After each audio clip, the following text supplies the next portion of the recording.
നമ്മൾ chat G P ടിയുടെ കാര്യം പറഞ്ഞു തന്നുകൊണ്ടിരിക്കുകയാണ്. അപ്പോൾ ഒരു സുഹൃത്ത് അതിൻ്റെ അകത്ത് കമൻറ്റിൽ ചോദിച്ചു 30 കിലോ വാട്ട് ലോഡിൻ്റെ കറണ്ട് കാൽക്കുലേറ്റ് ചെയ്യുക, പിന്നെ അതോടെ അതിൻ്റെ കേബിളിന് കുറച്ച് ലെങ്ത് ഉണ്ട്, അപ്പോൾ എത്രേൻ്റെ കേബിൾ യൂസ് ചെയ്യണം എന്നുള്ളതാണ് ചോദിച്ചേക്കുന്നത്. ഞാൻ വോൾട്ടേജ് ഡ്രോപ്പിൻ്റെയും ഈ കേബിൾ യൂസ് ചെയ്യുന്നതിൻ്റെ കേസ് ഓൾറെഡി വീഡിയോ ചെയ്തിട്ടുണ്ട്. എന്നാലും അത് chat G P T through അതെങ്ങനെ ചെയ്യണമെന്നുള്ളത് ഞാൻ ഒരു ഐഡിയ ഇതിൻ്റെ അകത്ത് തരാൻ ഉദ്ദേശിക്കുന്നു. അപ്പോൾ ഞാൻ നമ്മുടെ അടിമയോട് പറയുകയാണ്, calculate current for 30 kilowatt 3 phase load. Okay, അപ്പോൾ അവൻ കാൽക്കുലേറ്റ് ചെയ്യുന്നത് കാണാം. പടപടെ ചെയ്യുന്ന കാര്യങ്ങൾ ഇട്ടു. 30 വാട്ട്സ് അതിൻ്റെ റൂട്ടൊക്കെ എടുത്തിട്ട് പവർ ഫാക്ടർ 0.8 എന്ന് പറഞ്ഞിട്ട് എടുത്തേക്കുന്നത്. അപ്പോൾ 0.8 കടന്നോട്ടെ. അപ്പോൾ 0.8 കടന്നോട്ടെ. കുറച്ച് വേസ്റ്റ് കേസ് സിനാരിയോ തന്നെ നമുക്ക് നോക്കാം. അപ്പോൾ 52 ആംപിയർ എടുക്കുന്നു എന്നുള്ളതാണ് നമുക്ക് അതിൻ്റെ അകത്ത് കിട്ടിയേക്കുന്നത്. അപ്പോൾ ഇൻ കേസ് പവർ ഫാക്ടർ 0.9 ആണെങ്കിൽ ഇത് കുറച്ചുള്ള കറണ്ടേ വരുള്ളൂ കേട്ടോ. അപ്പോൾ ആ കാര്യം കൂടി നമുക്ക് ഇതിൻ്റെ അകത്ത് മനസ്സിലാക്കാം. ഇത് ഇവിടെ 5.22 എന്നല്ല കേട്ടോ, 52.2 ആണ് കിട്ടുന്നത്. ഓക്കെ, അപ്പോൾ നമുക്ക് 52 ആംപിയർ എന്നാണ് കിട്ടിയേക്കുന്നത്. ഇൻ കേസ് പവർ ഫാക്ടർ 0.9 ആയിട്ടാണ് എടുക്കണമെങ്കിൽ, അല്ലെങ്കിൽ 0.95 ഒക്കെ ആണെങ്കിൽ ഒരു 45, 46 ആ റേഞ്ചിലൊക്കെ ആയിരിക്കും കിട്ടുന്നത്. നിങ്ങൾക്ക് കാൽക്കുലേറ്ററിലും ചെയ്യാം, അല്ലെങ്കിൽ ഇവനെ കൊണ്ട് ചെയ്യിക്കാം. ഞാനിപ്പോൾ ഈ ഒരു വേഴ്സ്റ്റ് കേസ് സിനാരിയോയിൽ തന്നെ പോട്ടെ, പവർ ഫാക്ടർ കുറവാന്നുള്ള രീതിയിൽ തന്നെ പോകട്ടെ. അപ്പോൾ നമുക്കൊന്ന് നോക്കാം എന്താണ് സംഭവിക്കുന്നത്. ഓക്കെ, ഇനി നമ്മൾ ഇൻസ്പെക്ട് ചെയ്ത ഡയറിയിൽ ടേബിൾ 9 എടുത്ത് പരിശോധിച്ചാൽ, ഞാനത് ഇതിലെടുത്ത് കാണിക്കുന്നില്ല, കാരണം ഓൾറെഡി അങ്ങനെ ഉള്ളൊരു വീഡിയോ ഞാൻ ചെയ്ത് കാണിച്ചിട്ടുണ്ട്. അപ്പോൾ അതുകൊണ്ട് പിന്നെയും എടുത്ത് പറയേണ്ടത് വിചാരിക്കുന്നു. അപ്പോൾ നമ്മൾ ടേബിൾ 9 നോക്കിയാൽ മതി. അല്ലെങ്കിൽ കാരണം ഈ ഫീഡർ കേബിൾസിൻ്റെ റേറ്റിങ്സ് പ്രകാരം 50 ആംപിയർ വരെയുള്ള ഒരു ഫ്യൂസ് റേറ്റിംഗ് ഉള്ള ഒരു ഇതിൽ നമ്മൾ 25ൻ്റെ കേബിളാണ് യൂസ് ചെയ്യുന്നത്. 25ൻ്റെ AYFA കേബിൾ, അലുമിനിയം കേബിളാണ് നമ്മൾ യൂസ് ചെയ്യേണ്ടത്. ഓക്കെ, അപ്പോൾ ഈ ഒരു അവസ്ഥയിൽ, അതായത് 0.8 പവർ ഫാക്ടറിൽ നോർമൽ ഒരു കണ്ടീഷനിൽ നമുക്ക് ഒരു 25ൻ്റെ കേബിൾ മതി. 0.8 എന്ന് പറഞ്ഞൊരു വേഴ്സ്റ്റ് കേസ് സിനാരിയോ ആണ്. അപ്പോൾ നമുക്ക് 25ൻ്റെ കേബിൾ കൊണ്ട് കാര്യങ്ങൾ ഓടിക്കാൻ പറ്റും. ഒരു ഷോർട്ടർ ഡിസ്റ്റൻസ്, അതായത് ലെസ് ദാൻ 100 മീറ്ററൊക്കെ ആയിരുന്നെങ്കിൽ നമുക്ക് സുഖമായിട്ട് ഇത് ഓടിക്കാൻ പറ്റുമായിരുന്നു. ഇപ്പോൾ നമ്മുടെ സുഹൃത്ത് ചോദിച്ചേക്കുന്നതിൻ്റെ അകത്ത് 130 മീറ്ററാണ് കേബിളിൻ്റെ ലെങ്ത്ത്. അപ്പോൾ നമ്മൾ വോൾട്ടേജ് ഡ്രോപ്പ് കാൽക്കുലേഷൻ ചെയ്യേണ്ടതാണ്. വോൾട്ടേജ് ഡ്രോപ്പ് കാൽക്കുലേഷൻ്റെ വീഡിയോ ഞാൻ ഓൾറെഡി ചെയ്തിട്ടുണ്ട്. എങ്കിൽ അത് ഞാൻ ഇതിലൊന്ന് ഈ പറഞ്ഞ ഇതിൽ ഒന്ന് ചെയ്ത് നോക്കാമെന്ന് വിചാരിക്കുകയാണ്.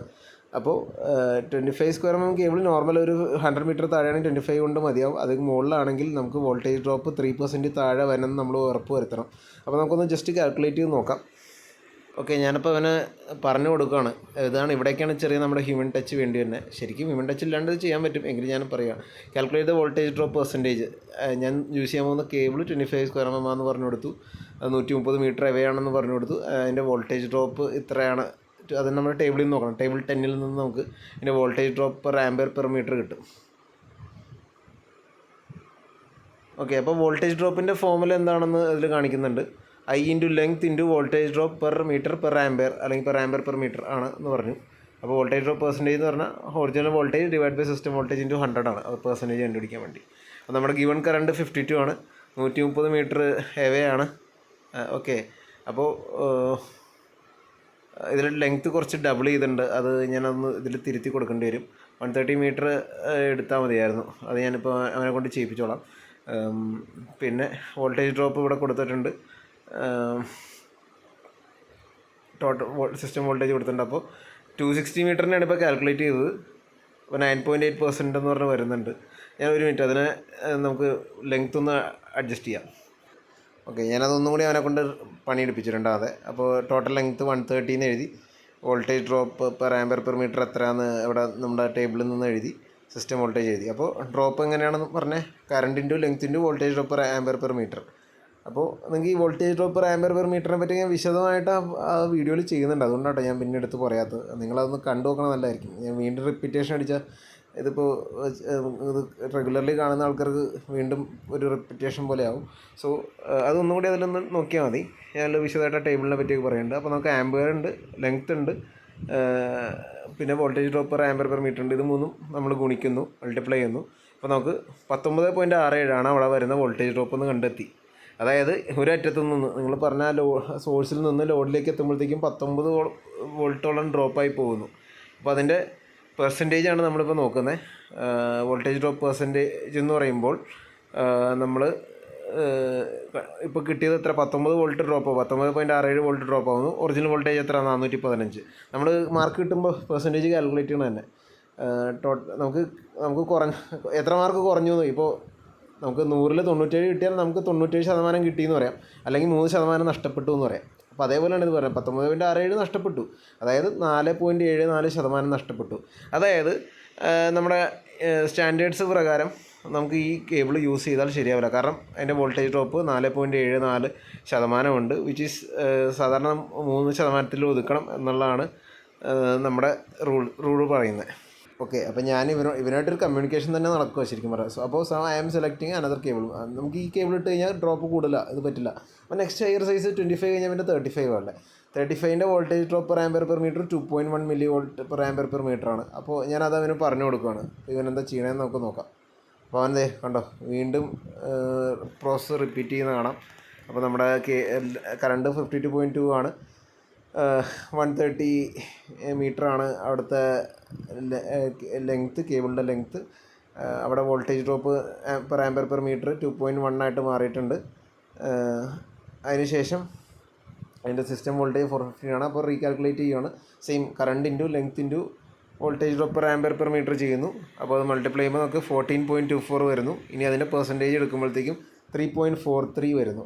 ഓക്കെ, അപ്പോൾ ഇതിലും നമുക്ക് 3ന് എക്സീഡ് ആയിട്ടുള്ളൊരു വാല്യൂ ആണ് കിട്ടിയത്. സോ ഇതും നമ്മൾ സ്കിപ്പ് ചെയ്യുന്നതായിരിക്കും നമുക്ക് നല്ലത്. നമുക്ക് 50യുടെ കേബിൾ ആയിരിക്കും മിക്കവാറും ഇതിൽ സ്യൂട്ടബിൾ ആവാൻ പോകുന്നത്.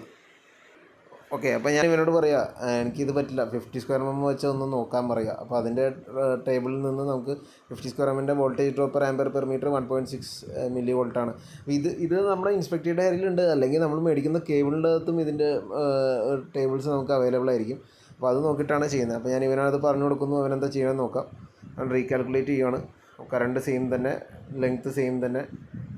അതിൻ്റെ വോൾട്ടേജ് ഡ്രോപ്പ് കുറഞ്ഞു. നമ്മുടെ കേബിളിൻ്റെ സൈസ് കൂടുമ്പോൾ വോൾട്ടേജ് ഡ്രോപ്പ് കുറയും. അപ്പോൾ 1.6 milli volt per ampere per മീറ്ററാണ്. അപ്പോൾ അത് കാൽക്കുലേറ്റ് ചെയ്യുമ്പോൾ 10.85 വോൾട്ടാണ്, വിച്ച് ഈസ് പെർസെൻറ്റേജ് ആക്കുമ്പോൾ 2.61. സോ 50 സ്ക്വയർ എം കേബിൾ ഉപയോഗിച്ചാൽ നമ്മുടെ ഇത് കറക്റ്റായിരിക്കും. കറക്റ്റായിട്ട് നമുക്ക് ഈ ഒരു ലോഡ് ഓടിക്കാം, ഒരു പ്രശ്നമില്ല. പവർ ഫാക്ടർ ഏതെങ്കിലും ചാൻസിൽ ഡ്രോപ്പ് ആയാലും ഈ ഒരു പ്രശ്നമില്ല. ഓക്കെ, ഞാനിതിപ്പോൾ എൻ്റെ ഒരു സേഫ് ലിമിറ്റിന് വേണ്ടിയാണ് ഞാൻ ഈ 0.8 പവർ ഫാക്ടർ എടുത്തത്. നമ്മുടെ സിസ്റ്റത്തിന് നമുക്ക് നല്ല ഉറപ്പുണ്ട് 0.95 മുകളിൽ മെയിൻറ്റെയിൻ ചെയ്യേണ്ടതാണ്. അത് ചെയ്യുന്നുള്ള ഒരു ഉറപ്പുണ്ടെങ്കിൽ നമുക്ക് അത് വെച്ച് കാൽക്കുലേറ്റ് ചെയ്യാം. അപ്പോൾ ഞാൻ വേണമെങ്കിൽ അതും ഇതിനകത്ത് ചെയ്ത് കാണിക്കാം. ഓക്കെ, ഞാനിപ്പോൾ പവർ ഫാക്ടർ 0.95 ആണെങ്കിൽ എന്താകുമെന്നൊന്നും അവനോട് ചോദിക്കുകയാണ്. അപ്പോൾ അവൻ എന്താ പറയണമെന്ന് നമുക്ക് നോക്കാം. അപ്പോൾ 0.95 ആകുമ്പോഴത്തേക്കും നമ്മുടെ ഇത് അപ്ഡേറ്റ് ആവും. കണ്ടോ, അതാണ് അപ്ഡേറ്റ് ആയി കാണിക്കുക. അപ്പോൾ കറണ്ടിൻ്റെ വാല്യൂ ഇത്രയും, കറണ്ടിൻ്റെ വാല്യൂ 43 ആയി, 44 അത്രേ ഉള്ളൂ. ഞാൻ നേരത്തെ പറഞ്ഞല്ലോ കറണ്ടിൻ്റെ വാല്യൂ നമുക്ക് കുറഞ്ഞു.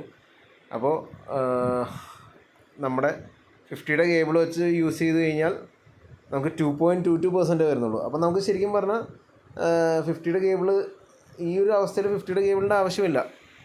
ഞാൻ പറഞ്ഞ് കൺഫ്യൂസ് ചെയ്യുകയാണെന്ന് വിചാരിക്കരുത്. നമുക്കത് നമ്മുടെ പെർസെൻറ്റേജ് ഡ്രോപ്പ് 3% താഴെ ആയിരിക്കണം, അത്രേ ഉള്ളൂ.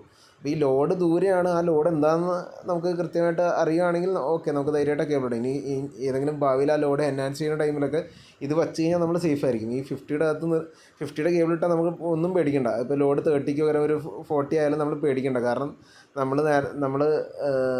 നമുക്ക് ഇപ്പോഴത്തെ അവസ്ഥയിൽ ഈ നല്ല power factor 0.95 power factor maintain ചെയ്യുന്ന ടൈമിൽ 2.2 ഉള്ളൂ. ഇൻ കേസ് ലോഡ് കൂടിയാലും അത് 3 താഴെ തന്നെ നമുക്ക് മെയിൻറ്റെയിൻ ചെയ്യാൻ സാധിക്കും. അപ്പോൾ അങ്ങനെ ഒരു ഗുണമുണ്ട്. ഓക്കെ, അപ്പോൾ ഞാൻ അവനോട് ഒന്നും കൂടി ഒന്ന് സംശയം ചോദിക്കാം. അപ്പോൾ ഞാനിപ്പോൾ 50യുടെ കേബിൾ ഉപയോഗിച്ചപ്പോൾ 2.2% ഉള്ളൂ. നമുക്ക് 3% വരെ ആയാലും കുഴപ്പമില്ല. അപ്പോൾ ഞാൻ 25 സ്ക്വയർ എം കേബിളാണ് ഈ ഒരു അവസ്ഥയിൽ 0.95 പവർ ഫാക്ടർ ഉള്ള ഒരു അവസ്ഥയിൽ യൂസ് ചെയ്താൽ, ഒന്നും കൂടി ഞാനത് കാണിക്കാം. നമ്മുടെ കറണ്ട് കാൽക്കുലേറ്റ് ചെയ്തേക്കുന്നത് കണ്ടോ, 30 kW ആണ്. അപ്പോൾ അതിൻ്റെ കറണ്ട് കാൽക്കുലേഷനാണ് കാണുന്നത്. 43.98 ആണ്. അപ്പോൾ അതിൻ്റെ വോൾട്ടേജ് ഡ്രോപ്പ് കാൽക്കുലേറ്റ് ചെയ്യുമ്പോഴത്തേക്ക് നമ്മൾ നേരത്തെ I × L × voltage drop per ampere per metre 50യുടെ കേബിളിൽ കാൽക്കുലേറ്റ് ചെയ്യുമ്പോൾ വെറും 9.15 വോൾട്ടാണ് ഡ്രോപ്പ് വരുന്നത്. ഓക്കെ, അത് പെർസെൻറ്റേജ് ആക്കുമ്പോഴത്തേക്ക് 9.15/450 ചെയ്യുമ്പോൾ വെറും 2.2% ഡ്രോപ്പേ വരുന്നുള്ളൂ. നമുക്ക് 3% വരെ അലൗഡാണ്. അപ്പോൾ നമ്മുടെ കോസ്റ്റ് സേവ് ചെയ്യാൻ വേണ്ടി ഞാൻ എനിക്ക് 25ൻ്റെ കേബിൾ ഉപയോഗിച്ചാൽ അത്ര ഡ്രോപ്പ് വരുന്നതെന്ന് ഞാൻ ഇവനായിട്ടൊന്ന് ക്രോസ് ചെക്ക് ചെയ്ത് നോക്കുകയാണ്. ഓക്കെ, അപ്പോൾ അവൻ കണ്ടോ, അവന് ഡാറ്റയൊക്കെ ഇനി രണ്ടാമത് കൊടുക്കേണ്ട ആവശ്യമില്ല, അവൻ ഓൾറെഡി അവൻ്റെ കയ്യിലുണ്ട്. അപ്പോൾ അവനത് കാൽക്കുലേറ്റ് ചെയ്ത് ഡ്രോപ്പ് വരുന്നത് 3.99% ഉണ്ട്. ഓക്കെ, അപ്പോൾ 25-ൻ്റെ കേബിൾ ഈ ഒരു നല്ല പവർ ഫാക്ടർ 0.95 ആണെങ്കിലും നമുക്ക് ഉപയോഗിക്കാൻ പറ്റില്ല. അതുകൊണ്ട് ഇതിൻ്റെ കാൽക്കുലേഷനാണ് ചെയ്തേക്കുന്നത്. 43.98 ആംബിയറാണ് ഉള്ളത്. അപ്പോൾ അതിൻ്റെ 25-ൻ്റെ കേബിൾ ഈ പറഞ്ഞ ലെങ്ത്തിൽ ഉപയോഗിച്ച് കഴിഞ്ഞാൽ 16.57 വോൾട്ട് ഡ്രോപ്പ് ആവും, വിച്ച് ഈസ് 3.99%. ഓക്കെ, ഇനി നമുക്ക് വേണമെങ്കിൽ ഒന്ന് ക്രോസ് ചെക്ക് ചെയ്യാം. നമുക്ക് ഇനി 35-ൻ്റെ കേബിൾ യൂസ് ചെയ്യാമോ എന്ന് ചെക്ക് ചെയ്ത് നോക്കിയാലോ. ഓക്കെ, ഞാൻ അവനോട് തന്നെ ചോദിക്കാം, what if I use 35 square mm cable. Okay, അപ്പോൾ 35 സ്ക്വയർ mm കേബിളിൻ്റെ അവൻ ഇത് ഡാറ്റ കളക്ട് ചെയ്തിട്ട് തന്നെ അവൻ ചെയ്യുന്നുണ്ട്. കേട്ടോ, കറണ്ട് 43.98 ആണ്, ടോട്ടൽ ലെങ്ത് ഉണ്ട്. അപ്പോൾ അതിൻ്റെ വോൾട്ടേജ് ആംബിയർ പെർ മീറ്റർ നേരത്തെ നമ്മൾ പറഞ്ഞു 2.1 ആണെന്ന് നേരത്തെ പറഞ്ഞു കൊടുത്തിട്ടുണ്ട്. അപ്പോൾ അവൻ അതിൻ്റെ വോൾട്ടേജ് ഡ്രോപ്പ് കാൽക്കുലേറ്റ് ചെയ്യുമ്പോഴത്തേക്കും നമുക്ക് 11 വോൾട്ട് വെച്ച് 12 വോൾട്ടാണ് ഡ്രോപ്പ് ആവുന്നത്, വിച്ച് ഇസ് 2.89%. സോ അപ്പോൾ ഇതിൻ്റെ ഞാനൊരു സമ്മറി പറയുകയാണെങ്കിൽ, നിങ്ങളിപ്പോൾ പറഞ്ഞ ലോഡ് അല്ലെങ്കിൽ നമ്മുടെ സുഹൃത്ത് ചോദിച്ച ലോഡ് ഈ പറഞ്ഞ 30 കിലോ വാട്ട് 130 മീറ്ററിന് അകലെയാണ് നിൽക്കുന്നത്. അപ്പോൾ അവിടുത്തെ പവർ ഫാക്ടർ 0.95 മെയിൻറ്റെയിൻ ചെയ്യാൻ പറ്റുവാണെങ്കിൽ നിങ്ങൾക്ക് ഏറ്റവും ബെസ്റ്റ് കോസ്റ്റ് എഫക്റ്റീവായിട്ട് യൂസ് ചെയ്യാൻ പറ്റുന്നത് 35 സ്ക്വയർ mm കേബിളാണ്. അതാണ് അതായത് അതിൻ്റെ voltage drop calculation less than 3%, 2.89 ആണ് വരുന്നത്. അതാണ് ഒരു ഇൻടേക്ക്, ഒരു ഓപ്ഷൻ.